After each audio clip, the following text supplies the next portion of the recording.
नमस्कार।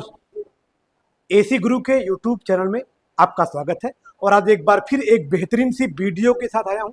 आज की वीडियो में हम फ्रिज की कुछ डीप जानकारी, कुछ महत्वपूर्ण जानकारी आपको लेकर आया हूं, क्योंकि पिछली वीडियो में बहुत डीप लेकर नहीं जा पाया था, क्योंकि डीप लेके जाते तो हमारी वीडियो बहुत ज़्यादा लंबी हो जाती। इसलिए उस वीडियो को शॉर्ट रखने के लिए हमने आपको डीप जानकारी नहीं दी पाई थी। तो आज इस डीप जानकारी को लेकर आया हूं। आशा करता हूं कि आप वीडियो पे अंत तक बने रहेंगे और इस महत्वपूर्ण जानकारियों को जो आपको इंटरव्यू में पूछे जाने क्वेश्चनों में ऐसे पूछे जा सकते हैं, तो आइए उनके बारे में आपको डीपली आपको विस्तार पूर्वक समझाते हैं दोस्तों। तो इसमें सबसे पहला पार्ट क्या हमारा कंप्रेसर है।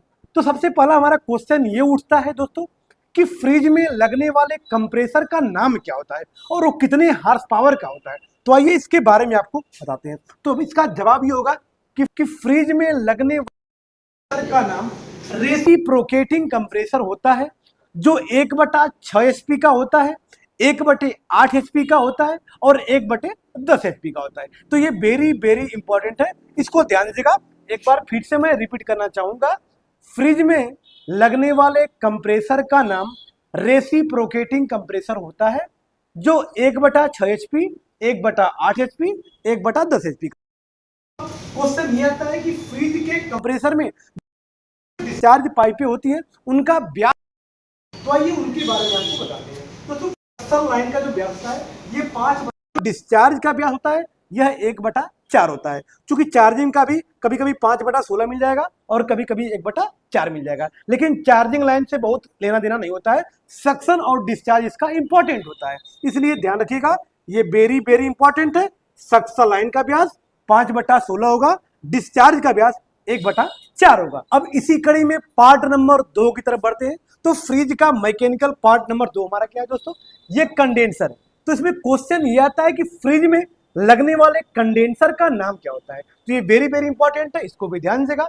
फ्रिज में लगने वाले कंडेंसर का नाम वायर मेश कंडेंसर होता है। क्या होता है? वायर मेश कंडेंसर, जो लोहे का बना होता है। और लोहे का इसलिए बना होता है क्योंकि लोहे की पाइप होगी, ये सस्ती होती है, इसलिए फ्रिज की तुलना में ये कंफर्टेबल होती है। यदि आप कापर का लगा देंगे तो कापर के कंडेंसर की कीमत 4 से 5 हजार रुपया होती है और इसकी कीमत 400 रुपया से 500 रुपया होती है, क्योंकि फ्रिज की वैल्यू कितनी होती है, 8,000, 10,000, 12,000 का फ्रिज मिल जाता है। इसलिए इसमें सस्ता वाला कंडेंसर लगा के हम लोग काम कर लेते हैं। यदि इसी फ्रिजों में यदि आप 5,000 का कंडेंसर लगाएंगे तो 12,000 में क्या हमारी फ्रिज तैयार हो पाएगी? नहीं हो पाएगी। इसलिए सस्ता वाला या लोहे का कंडेंसर लगाकर अपनी फ्रिज को हम लोग तैयार कर लेते हैं। तो ध्यान रखिएगा, वेरी वेरी इंपॉर्टेंट क्या है कि फ्रिज में लगने वाले कंडेंसर का नाम वायर मेश कंडेंसर होता है, जो लोहे का बना होता है। इसलिए इसमें अधिकांश जंग मूर्छा पकड़ लेता है और इसमें चोक हो जाता है। मतलब फ्रिज के सिस्टम में चोक अधिक क्यों होता है, ये भी इंपॉर्टेंट क्वेश्चन है, क्योंकि फ्रिज का कंडेंसर लोहे का बना होता है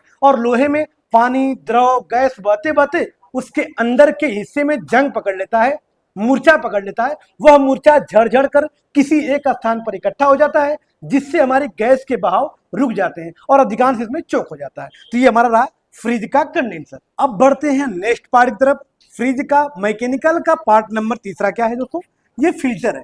दोस्तों ये फिल्टर फ्रिज का होता है, फ्रिज में लगा होता है।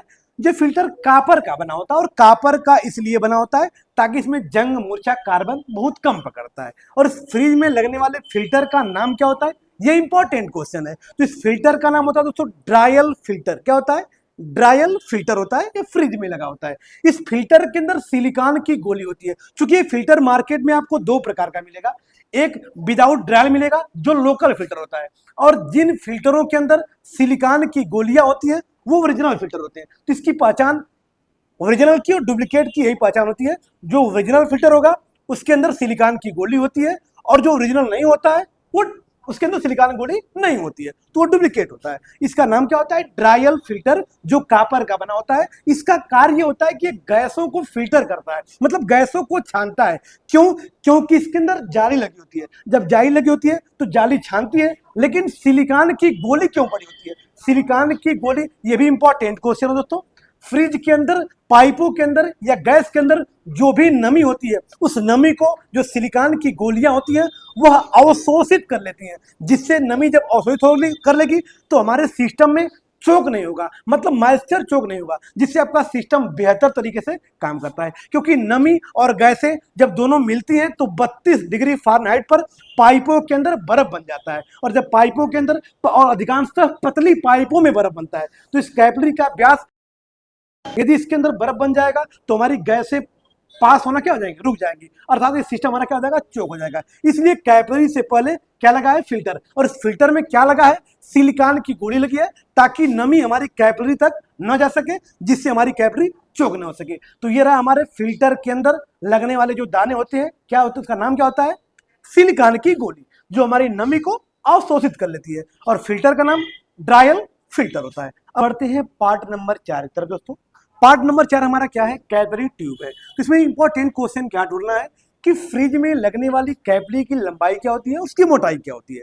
तो सबसे पहले इसकी लंबाई जान लीजिए कि फ्रिज में लगने वाली कैपिलरी की लंबाई 8 से 12 फीट की होती है, और यह भी कापर की बनी होती है। और कापर की इसलिए बनी होती है क्योंकि मैं आपको बार बार बता रहा हूं कि कापर की पाइपों में जंग मूर्छा कार्बन ना के बराबर पकड़ता है, बहुत कम पकड़ता है, इसलिए ये भी कापर की है। इसकी लंबाई क्या है, 8 से 12 फीट। अब इसकी मोटाई क्या होती है, यह भी इंपॉर्टेंट क्वेश्चन है। तो फ्रिज के कैपिलरी की मोटाई 0.22 mm या 0.23 mm होता है। और ये कैपिलरी करती क्या है, ये हमारे गैसों के प्रेशर को धीमा करती है, स्लो करती है और कंट्रोल करती है। तो बातें हैं पार्ट नंबर 5 की तरफ। ये हमारा पार्ट नंबर 5 दोस्तों क्या है, इवापोरेटर है। और इवापोरेटर करता क्या है, यह किसी वस्तु या स्थान की गर्मी को खींचता है और वहां पर कूलिंग का प्रभाव छोड़ता है, जिससे वस्तु या स्थान ठंडी हो जाती है। लेकिन क्वेश्चन क्या है, इंपॉर्टेंट क्वेश्चन क्या है, आई डीप जानकारी इसमें क्या देना है कि फ्रिज में लगने वाले इवापोरेटर का नाम क्या होता है। तो फ्रिज में 2 प्रकार के इवापोरेटर लगते हैं। एक क्वाइल टाइप इवापोरेटर था, जिस इवापोरेटर के ऊपर पाइप घुमी होती है वह क्वाइल टाइप इवापोरेटर होता है। और जिन इवापोरेटरों में या जिन इवापोरेटर के प्लेटों में, ये देख पा रहे होंगे, इसका प्लेट जो क्वाइल है, इसका जो पाइप है इस प्लेट के अंदर है। जब प्लेट के अंदर जब पाइप हो जाएगी तो प्लेट टाइप इवापोरेटर हो जाएगा, और जब प्लेट के ऊपर जब क्वाइल घुमा रहेगा या पाइप घूमी रहेगी तो क्वाइल टाइप इवापोरेटर रहेगा। तो फ्रिज में 2 प्रकार के इवापोरेटर लगते हैं। एक क्वाइल टाइप जो पहले लगता था, अब के नए फ्रिजों में कौन सा इवापोरेटर लगेगा, प्लेट टाइप इवापोरेटर लगेगा।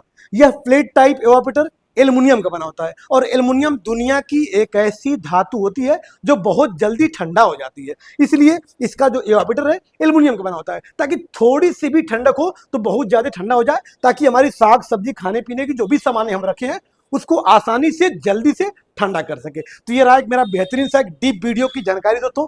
यदि मेरी वीडियो आपको अच्छी लगी हो तो वीडियो को लाइक कर दीजिएगा, चैनल पे नए हैं तो चैनल को सब्सक्राइब कर लीजिएगा, ताकि ऐसी ऐसी बेहतरीन वीडियो डेली अपलोड हो तो सबसे पहले आप तक पहुंचे। फिर मिलते हैं नेक्स्ट वीडियो के साथ, तब तक के लिए धन्यवाद।